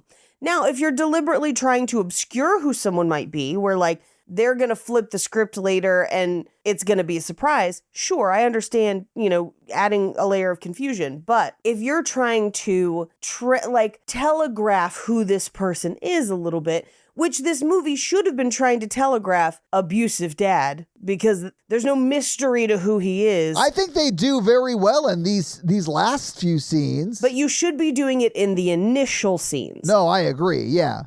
One of the ones that does it great is The Shining. Oh, yeah. Right? Where he's like, I grabbed his arm. It wasn't a thing. The example they always used to use when I was in film school when they were talking about writing this, because it was on TV at the time, was Mad Men. And in Mad Men, there's a scene in a very, very early episode. In fact, I think it might be the pilot, where you have watched all of these white men be awful, and Don Draper seems to be part of them, but then he stops and has a conversation with a black person in a way that is much more humanized than anyone else. That is the pilot episode. Yeah. That is the pilot episode. And that conversation exists to try and set Don Draper apart. Now, again, Don Draper's not a perfect guy. He goes on to do a bunch of other stuff. But that piece in the pilot exists to differentiate him from other people.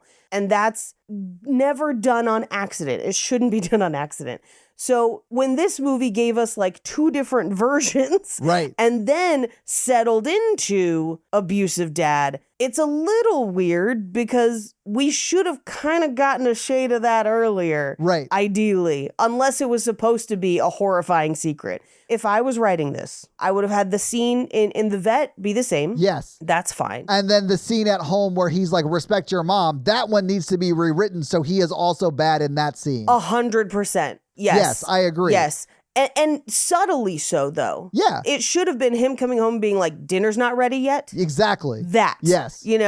Of like, I'm sorry, I had a really busy day. Whatever. That sets us up right? Yes. The fact that he seems to be totally normal is wild. And then he kills a dog and you're like, what the fuck? What is happening? Yeah. Anyway, at this point, he's terrifying. She's not safe in the home. We clearly see that. Yeah. Now he jumps in the car. He's going out after the kids, goes to the pet cemetery. Yeah. They all scatter, just like, scatter! Just run. Yeah. Leaving basically just Drew and Jeff.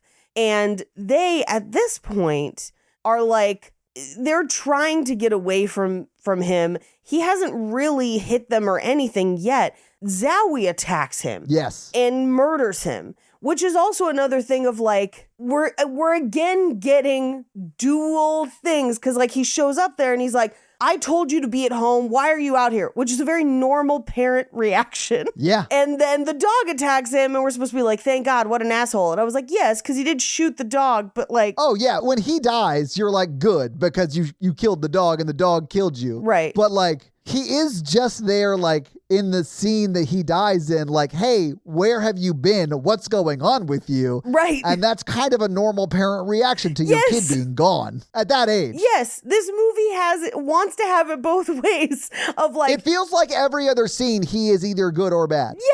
Yes, that is the problem because like shooting a dog, villain shit, like consummate villain shit. Right. And then like the being so angry that he wasn't at home, that gives us indications that things aren't safe. But then it's like, oh, hey, respect your mother. She worked really hard on that dinner. Hey, where have you been? I'm worried about you. You're 12. Like, this is Right. completely wrong. Yeah, exactly. Anyway, the dog kills him.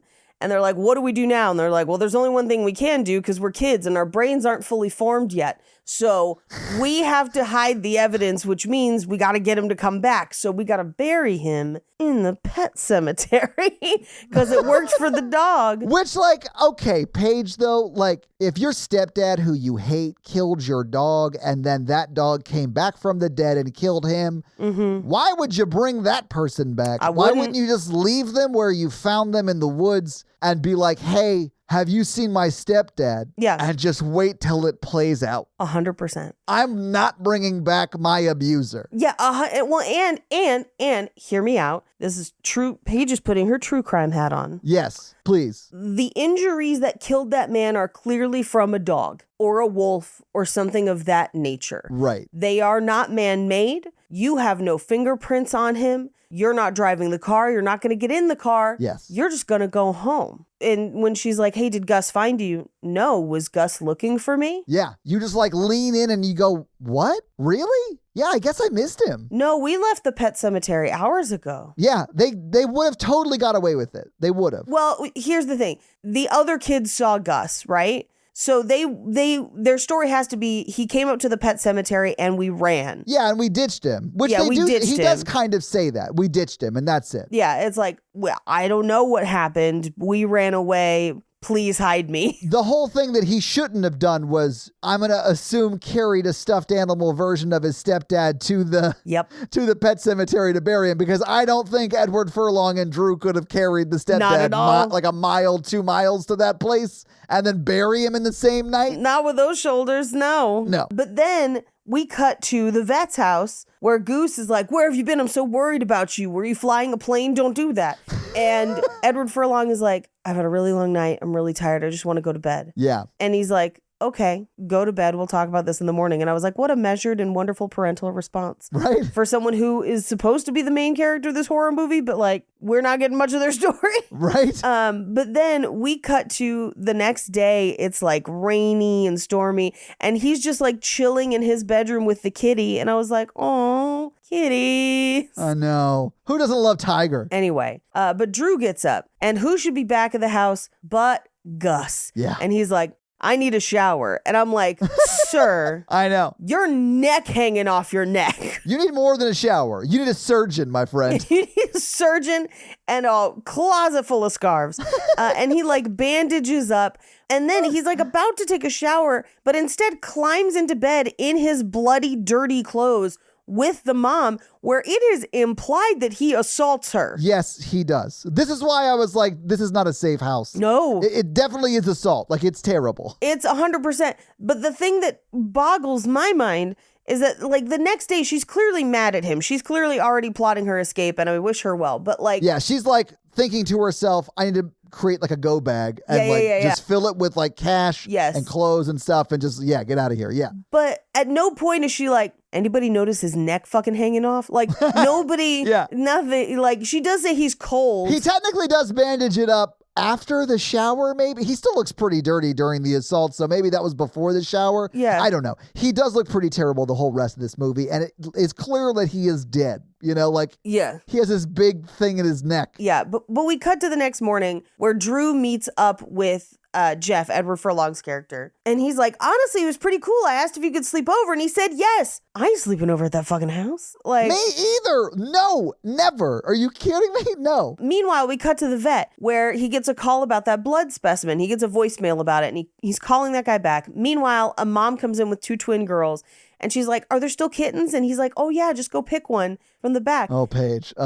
And while he's on the phone, they go back, and like those kittens are just fucking just a pile of murdered, very fake kittens, thankfully. But I was just like, no. It's like they took a lawnmower to kittens. That's like what it looks like. They were so small and cute. And Paige, I think you already mentioned the sleepover at Drew's place. Right. After Jeff's, and who we've been calling John Connor, Edward Furlong's dad, sees this, he goes and chases them down and is like, hey, have you seen Zowie? And they're like, no. But Furlong goes, are you cool if I spend the night at Drew's place? And he's like, yeah, that's great. If you see Zowie, let me know. Call me. But we're skipping over something very important, though, that's happening in this scene. Okay. But yeah. Because he gets the call from the lab, and the lab's like, the blood you sent us is from a dead animal. Yeah, that's right. That's when that happens. You're right. Yeah. We've only gotten one other sample like this. It was from the guy who used to own the vet before you. So now he's like, he drives up on the kids at school, which interrupts Clyde trying to bully him for ruining Halloween. Yeah. And he's like, hey, Zowie escaped. If you see him, let me know. And sleep over. That's fine. But he then goes to see Dr. Yolander, who was the previous vet and is now just super into taxidermy. Okay, Paige, I love this scene because this scene sort of gave me the idea for like a very fun spinoff in this universe. But more or less, John Connor's dad, Goose, goes to see this doctor, right? Because this doctor was the last time that blood toxicologist guy or whatever got dead blood sent to him as a prank. It felt like a weird phone call. Right. But that's how we got here. Anyway, so he goes in there and he's like, the last time this happened to me, it was because everybody in the town was getting turned into like dead things. And I was like I was like on the case. People were like bringing their animals back to life or whatever.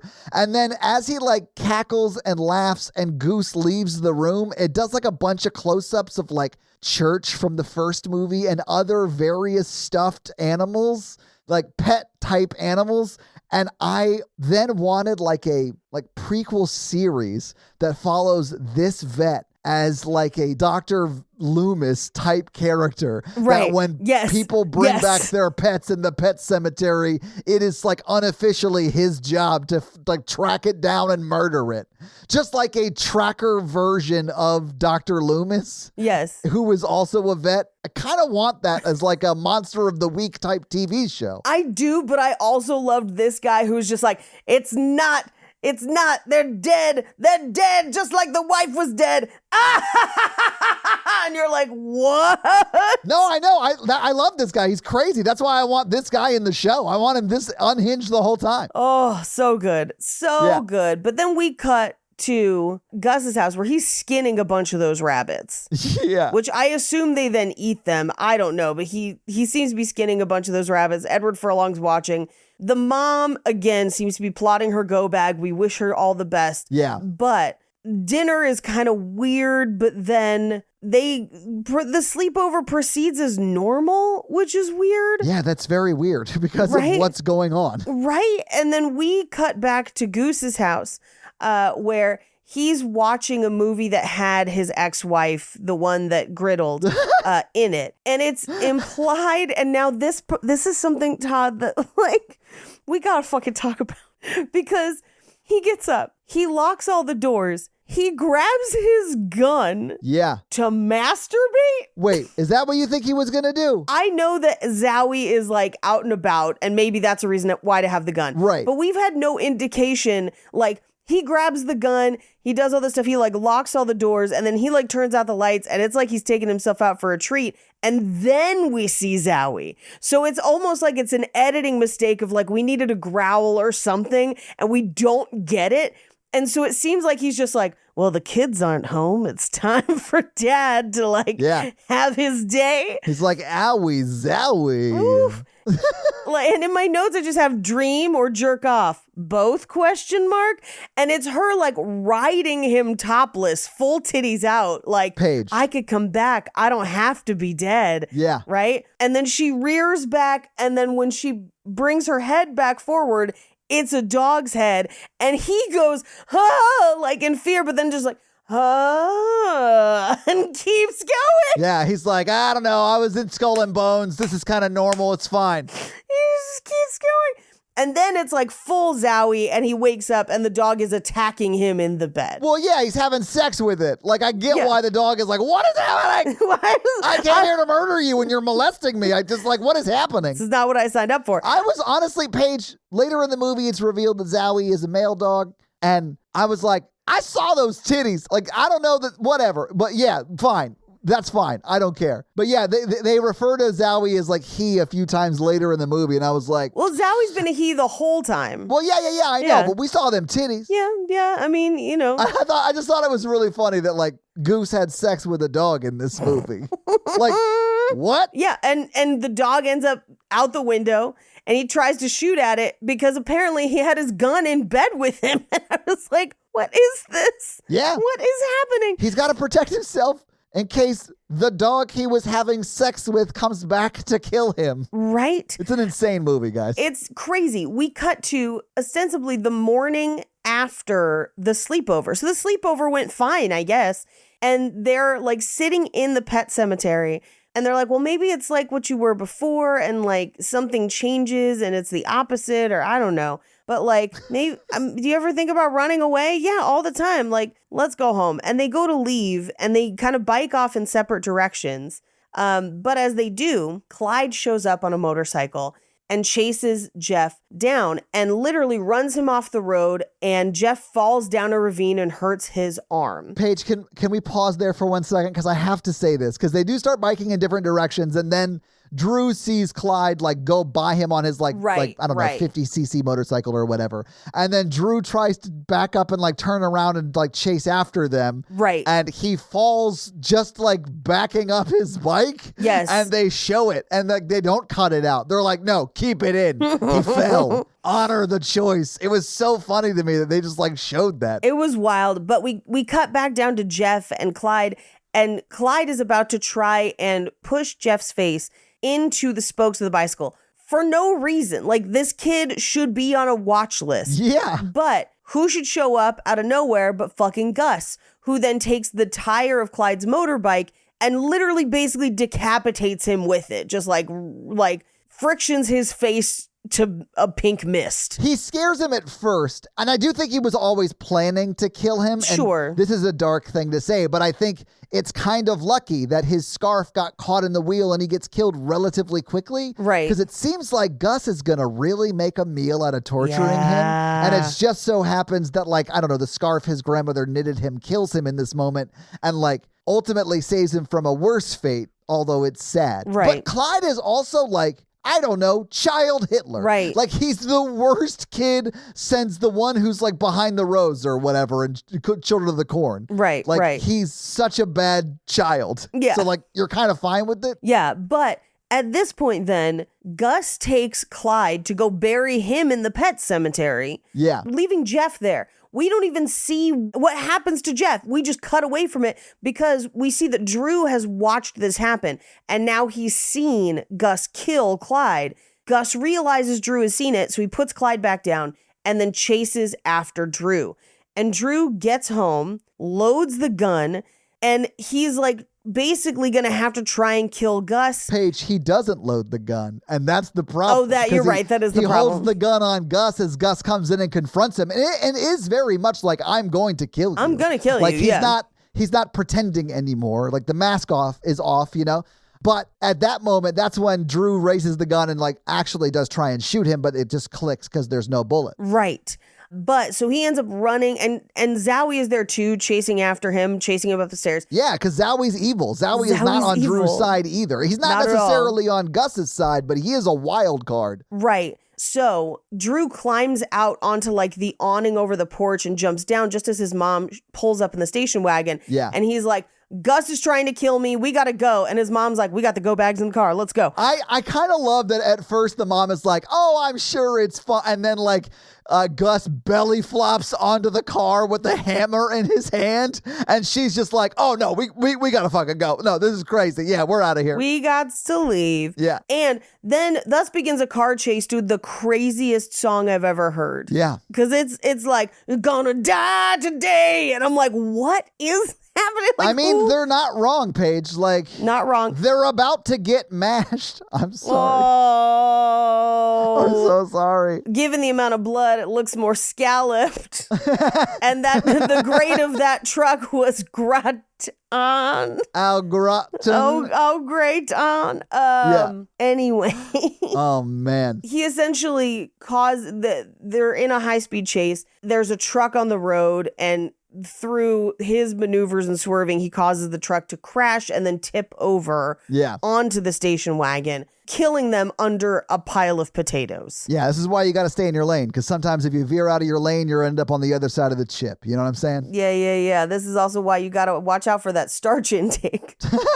Yeah, it's wild. It's the wild. shot of like all of the potatoes in the car and then just like one bloody leg sticking out from it. I was like, wow, that's a lot of potatoes. That's like 2 trucks worth of potatoes in this one truck crash scene. Indeed. So he reburies Clyde. We don't see it. It kind of happens off screen. He's just like, you got to bury your own. Cut to, I assume, days later. Because the vet is watching the news about the crash and he knows that Gus was at the funeral and he's like, I feel so bad for Jeff. Jeff, who we have not seen since he was saved from a bully by Gus. Yeah, like 30 minutes ago. Yeah, maybe it's because Gus saved him. He's now a creepy evil child that's like, I can bring Mom back. Yeah. I could bring her back for you, Dad. Daddy, look at these dresses. They're for Mommy. Do you want to have sex with Mom for real and no longer that dog? I set up cameras. I saw the whole thing. It's a little weird, man. But he's like, they're ready for Mom. She doesn't have to be dead. And he then is like, okay, buddy. And like leaves. He doesn't do anything about it. He's like, no. Because the phone rings and he finds out that someone has exhumed his wife. He then talks to the funeral people. Turns out it was Gus. He's like, I've got an exhumation order. He takes her body out, drives it away. Paige, I would have legit thought if I was Goose and my son had just been like, we can have her back, Daddy. And then got a call from a coroner, or not the coroner, but like the funeral director, and who was like, hey, your wife's body's been taken. I would immediately go back to my child and been like, what have you done? Like, tell me where this is. Where do I go? How do I stop this? Like all of that. But instead he's like, I got to go talk to the funeral director more. I got to get more hands-on with the scene. So he wastes like hours of time. Well, and so he goes and he finds out that Gus took his wife, but then he goes to Gus's house, and Gus's house is fucked. Yeah. Like there's an upside down cross just for fun. And he's like, I was building a doggy door and there's just like dead rabbits everywhere. Well, the reason, okay, so some stuff has happened before that though, because he does go talk to the funeral director. Right. And he does give him like it was the sheriff. He came with an order, like I'm assuming doctored like exhumation order or whatever. Yeah. And then that's why he goes to Gus's place.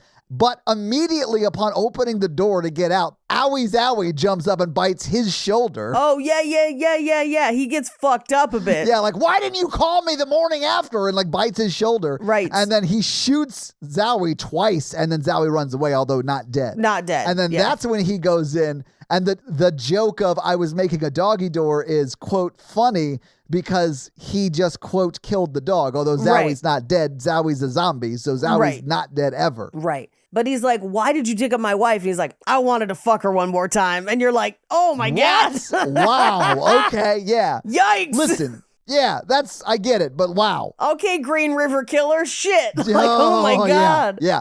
Although, Paige, I don't know if it's necrophilia because Gus is also dead. That's true. Is that a loophole? Well, I guess it's still necrophilia, but is necrophilia wrong if both people are consenting but just happen to be dead? I think then it's okay, honestly. Like, Yeah. it's just consenting zombie relationship. Like at the end of this movie, if Gus and his former high school sweetheart, Jeff's mom, get together, that's not weird for me. That's a tale as old as time. Yeah. Lady goes to the big city, tries to make it rich, comes back, falls in love. That's like a Hallmark movie. Yeah, you're not wrong. Yeah. Anyway, thus begins a fight around the house, ending with him blowing Gus's brains out with the gun. Yeah. And then Gus gets like crushed by cabinets. Gus is dead. There's some really not creepy, but like body horror stuff. When Gus gets the drill out and drills Goose's like shoulder wound, there were some during the fights, especially some of the torture-y stuff that they do to each other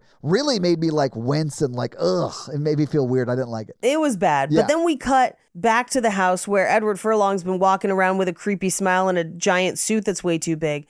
And we see that the housekeeper has discovered, because he had to bury his mom in the pet cemetery. That's what it was. It's like Gus is like, you've got to bury your own. So he's out in a suit burying the mom. Yeah, he literally shows up to the cemetery looking like he stole Arsenio Hall's suit. Yes. And then goes and buries his mom wearing it. Yep. Meanwhile, back at his house, the housekeeper is like, guys, I haven't been in a scene in like an hour, guys. And the second she's alone in that house, she goes immediately to the dresses. She goes for them dresses, Yeah. puts one on, and lo and behold, who should be back but Mama's back, and uses a mirror to both cut out part of the housekeeper's eye, but also stab her in the brain. Yes. Yeah. Murders her for literally no other reason than being her ex-husband's employee. Yeah. And I guess maybe wearing the dress, but she probably would have changed out of it. You probably could have just asked her. Yeah. Yeah.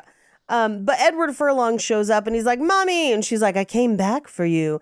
And then Goose shows up and is like, oh, hell no. None of this. He's like, I saw what they did to your body with that metal grate thing you were holding on to. Yeah. Like, I know any second we're going to look like charred broiled, so I'm out. And she's like, we can make it work this time. And he's like, that's not your mom. This is not good. Sometimes head is better. Oh, God. No! I'm so sorry. So sorry, guys. Sometimes it is. I'm just, Yeah. Anyway, Clyde shows up. And I think part of the thing that turns the tide for Edward Furlong's character is that like Clyde's beating the shit out of him and his mom's like not stopping it. She's just like, oh, Clyde, good to see you. Yeah. We're all on the same team. Well, when Clyde gets in there with the axe, he does like chop at John Connor. And then as he's lifting up the axe, he hits Goose in the face and knocks Goose out. So it's just like Edward Furlong to deal with Clyde. Right. But as they're fighting around the room, they like knock over some candles. There's a fire in the attic. He rears back with that axe and catches like the fuse box. So now there's like an electrical fire and axe. Yeah. And he gets electrocuted in the face because Edward Furlong shoves like a bunch of cables just like right into his mouth. Eat this, asshole. It's very 90s. And then the kid's head explodes after quite a bit of electrical shock. It's a lot. It's a long time. It's like 60 full seconds where they were like, well, we showed the grill lady this much, so we got to show this kid just as much. Right. We got to ruin this guy's neck. Yeah. But so he grabs Goose and he's like, come on, Dad, we got to get out of here. And he's like, yeah, let's go. And the mom is like, you're not going to take me? We're trying to work things out. And she's like, I'm melting because the room is on fire. But Paige, why A, is she melting? I don't know. Why B, can't she leave that room? Like, she walked into that room. Yes. Like, yeah. It seems like it's Field of Dreams and she can't step off the diamond. Yeah. It doesn't make any sense. It doesn't make any sense. But we cut to them the next morning having, I guess, escaped the burning house. And he's got the kitty, too. And they get in the van and they leave. And then we get like an in memoriam slideshow of everyone who died in this movie. Yes. Just like, Lady in red. Just as pictures flash on the screen. But the red is blood. The red is of your blood. Yeah. And that's the movie. So, Paige, having seen the movie, having talked about the movie, what did you think about Pet Sematary II? Ooh, Ooh, not my fave, but I'm excited to watch. I'm glad we finally did it, though. Me too. I'm glad we did it. I didn't hate watching it from a, oh my God, this is insane perspective. Right, But right. it wasn't like it was so fun I'd watch it again. If you haven't seen it, you should watch it, especially because they've made more of these. Yeah. So I'm sure it's definitely worth watching just to catch it. As part of like the franchise. I like to be like Right. a completionist and sort of watch all of them.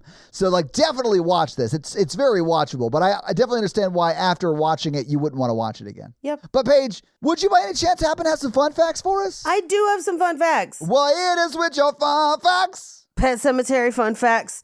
Now, this is directed by a woman, which makes it unique because less than 17% of filmmakers are women. And I'm probably sure it was more so back then. This is in the 90s. Yeah. It's 17% now, by the way. Yeah, that's what I'm saying. Yeah, it's probably like 6 or less then. I don't know. Yes. And she is not to blame for why this movie is bad. I will talk about it in fun facts. Oh, you actually know? Okay. Yes. Awesome. Let's talk about it. So her original concept for the movie involved Ellie Creed, who's the surviving member of the Creed family Yeah. from the last movie, as the central character because she's the only one who survived. In fact, her story that would have been this movie is recounted as part of the ghost story in the Pet Sematary. Yeah, okay. Because they do sort of talk about what happens to her post the events in the movie. Okay. Right. Awesome. Yes. They should have done that. They should have made that movie. They should have done that. Here's why they didn't, and here's why the studio system fucking sucks sometimes. Go see Sinners. Fuck the studio system. So, Sinners made 60 million worldwide in its opening weekend. People are going to see it. I know. They should keep going to see it. Yeah, keep going to see it. But But here's the thing. It's like people are going to see it and Variety's still like, is that enough? Shut the fuck up, Variety. yeah, no, I saw that. I thought it was so crazy. Any like horror movie opening making 60 million in its opening weekend, that's great. Not only that, a horror movie that's not based on existing IP and does not have a predominantly white cast, 60 million, give them their flowers. Shut the fuck up, Variety, and just let them make their checks. Anyway, for this movie, Paramount was not confident in having a teenage girl be the lead of a film. Had they not seen any of the Nightmare on Elm Street movies? Or Carrie, or anything. Or any of the many Yes. movies that have like done this so well? I know. So they forced her to rewrite the story with completely new characters and a male protagonist. Now, this happened to coincide with when T2 came out, and Edward Furlong was cast in this based on his rise to fame in T2 from the year before. Sure. Which I understand from a marketing standpoint, but being like, a girl can't hold a movie is so stupid. Yeah. Stupid. Well, especially when like plenty of girls had up to this point. Like there's history of that Yes. before this movie came out. Yeah. This is 100% a case of studio interference ruining a movie. Yeah. The monster arm prop used on the movie set at the beginning of the film is actually the arm of the skeleton in the pond in It. Awesome. Anthony Edwards met his future wife on the set of this film. Oh my God. Was it the quote, end quote, housekeeper? That's what I was trying to find out. But according to IMDb, they are no longer married. Oh my God. I just looked it up. The housekeeper was for a time married to John Cryer. Okay. But not Anthony Edwards. No, Janine LaBelle, who I think was actually Drew's mom, I believe. Yeah, Janine LaBelle. But yes, so they met on the set of this movie. It says that they are no longer married, but I hope they were happy for a time. Until 2015. Yeah. So when production started in 1992, Mary Lambert also wanted to film in Maine, in the original location, but the producers didn't want to pay for that and switched to Georgia because they were worried about the winter weather around the shooting time, and so they thought it would look close enough. So it's not the same place. They just tried to make it look like that, but that's also why we're not in the same house. And the only time we see the Creed house is when we pass by it and it says Creed. Fair enough. The movie that he watches, Goose, Anthony Edwards watches, along with Edward Furlong watches it at one point, is Once Upon a Time in America, which features Darlene Flugel, who plays the wife in the movie. So they just used one of her other movies. Oh, really? Yeah. I thought that they might have like in Home Alone when they like created a little sub movie in the movie as a plot point. I thought they might have done that in this too. I didn't realize that was an actual movie. That's so funny. Yeah, no, same. I thought for sure.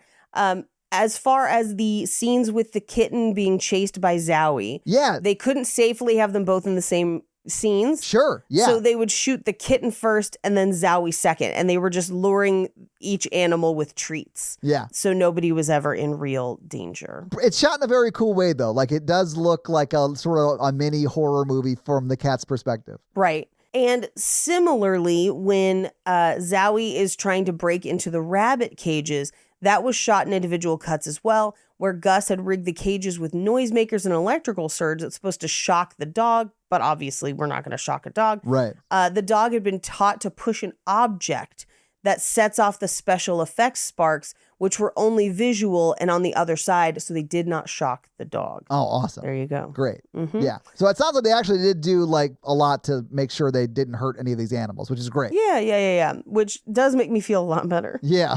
Because this movie is like wall-to-wall animal gore. Yeah. In an early scene, an elderly dog is euthanized by injection in Anthony Edwards' office. It's very sad. Yeah. The dog actor, The doctor? the Dactor, was actually a younger dog that was aged up with white makeup on his fur and laid perfectly still. So still he fell asleep during the scene. They put him to sleep, literally. That's so sweet.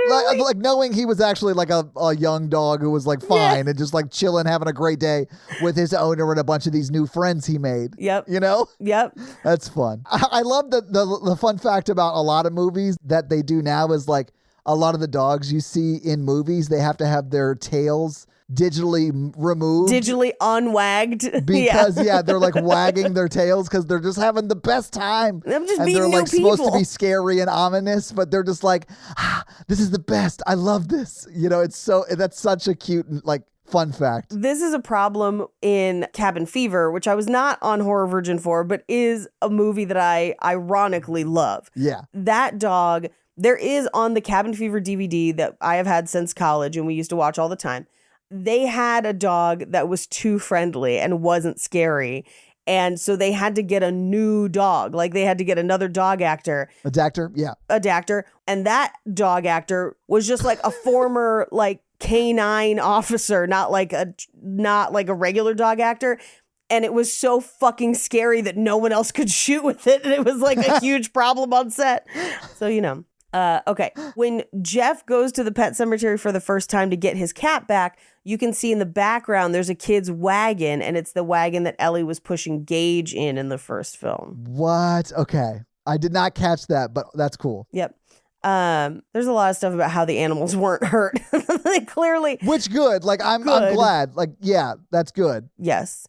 So Anthony Edwards played Edward Furlong's father in this movie, but in reality at the time, he was only 15 years older than him. Are they still only 15 years apart to this day, Paige, or is that? Yeah, Yeah. Okay. Interesting. Yeah. Okay. Wild. Yeah. Hold on. They have notes about the sex scene. Is it that it was so sexy that everyone was blue? No. It's so blue, Paige. It's shot so blue. It's It looks so like they're in blue. a fishbowl. It looks like they're in one of those like huge like blue alcoholic beverages you share with you and your 4 friends. No, it's about how they trained the dog so the dog wasn't hurt. So it's fine. And those are your fun facts. Well, thank you for those fun facts, Paige. Let's talk a little bit about box office. So what do you think the production budget was for this amazing entry into the Pet Sematary franchise, Pet Sematary II? I'm going to say 10 million. You're close, actually, which I was thinking it was going to be way less because it was the 90s and I just thought it would be less, but it was $8 million, which if you adjust for inflation is like $18 million today. Now, it is fair. like a major picture, it's Paramount. That's fine. I get it. But that's more than I thought it would be. But when it came out, it premiered August 28th, 1992, and it was number 3 in its opening weekend. It was beat by Honeymoon in Vegas, which is a movie I believe we've done. We did on Romancing the Pod. What a wild movie. And number 2 was Unforgiven that weekend. Number 3 was Pet Sematary. Number 4 was Single White Female. And number 5 was Death Becomes Her. What do you think Pet Sematary 2 made in its opening weekend, Paige? Ooh, opening weekend at second. I'm going to say this makes about 17 million. Paige, the number 1 movie only made $7 million. Okay, 7 was my other guess, but all right. So we're looking at like 5 million. Yeah, you're way closer at $5 million. It was $4.8 million in its Got opening weekend. It's not terrible news for Pet Sematary 2, though. It was in theaters for 2 more weeks. It was in the top 5 again. In its second week, it was 4th, and then it was 7th in its third week. And I'll just tell you, Paige, it actually ended up making $17 million domestically at the box office. So on that $8 million, it made just over double its budget back, which I think even at the time was considered a successful film. Yeah. They probably hoped it had done better, but it didn't lose them money. So I'm sure they were happy about it. Yes. But Paige, that's your box office. Do you want to hit us with that scary scale? Our scary scale is a scale of 1 to 10 of how scary we found the movie today, with 1 being Ghostbusters, 10 being Texas Chainsaw Massacre. Todd. I'm going to give it a 2. 2, okay. Yeah, but it was really like the body horror stuff during the fights made me squirm quite a bit. And normally body horror doesn't really bother me all that much, which is why I give it a 2. But if body horror bothers you, it might be a little bit higher, but it's not super, super scary. Oh, yeah. I'm going to give this a 1, personally. Yeah, I think that's fair. Yeah. And that's your scary scale. Yeah. So, Paige, this week you made us watch Pet Sematary II. What are you going to make us watch next week? And honestly, I don't even remember what the theme is. What's the theme? We didn't have a theme. I just wanted to do Pet Sematary 2 because nobody chose it for sequel month. That's right. And we're literally just doing a free ball in month. So we're just going to pick whatever we want, right? I mean, that's fine with me. And then the listeners get to pick whatever they want for the works. listener request. Yeah. Free ball it. So, as you know, when new releases come out, we really want to do them, really want to see them, but we want everyone to be able to see things before we do the episode. So there's a movie that we really wanted to do, but we had to kind of put off until it was streaming. And that movie is Heart Eyes. Nice. So your homework for next week is to watch Heart Eyes and then report back for that episode. And do you have any reviews for us, Todd? I do, Paige. I believe I wrote a review last week, so I'm going to read one of the Spotify comments off our most recent episode. Our most recent episode being Hello, Mary Lou, Prom Night 2. And this one's going to be from Dan23PG. And they say, you need to watch The Shaft featuring Michael Ironside as a mad scientist. The most bonkers movie I have ever seen. So I didn't know that existed, but I definitely want to see that shit. Yeah. So thank you so much for that comment. And if you want to have me read your Spotify comment and or 5-star Apple review, leave us one of those things and I'll do just that. So guys, if you like this show, but want to hear Paige and I talk about romantic comedies or just regular romantic movies, check out our other podcast. Some might call it a sister podcast called Romancing the Pod, where we do just that weekly. It's a lot like this show, but for romance and romantic comedies, because Paige doesn't like them. So we make her watch them, just like you guys make me watch horror over here. But if you want to follow me, I am at Todd J. Awesome on all the social media. Paige is at Rampage Wesley on Instagram? Yes, and TikTok. And just Paige Wesley on Twitter, because you got that before some CEO lady and she wanted it, but you wouldn't give it back. And I respect you for that. Refuse. Also, Paige Suck it, other Paige Wesley. Paige is also on another podcast. It's great. You should check it out. It's called Cult Podcast with Armando Torres, who is a wonderful person. And if you want to support this show, go to Patreon at patreon.com/horrorvirgin, where there are a lot of great levels and a lot of great things. We do the Patreon shout outs at the beginning of every episode. We do listener requests, stuff like that, bonus episodes. So you'll be getting all of that content, plus episodes a day early with no ads, and who doesn't love that? So sign up for the Patreon and get a lot of great stuff. And that's going to be it for us, you guys. I'm Paige. And I'm your horror virgin, Todd. Keep it oogie spooky. Yeah. Have an amazing week, guys. Bye. Sometimes head is better, nerd.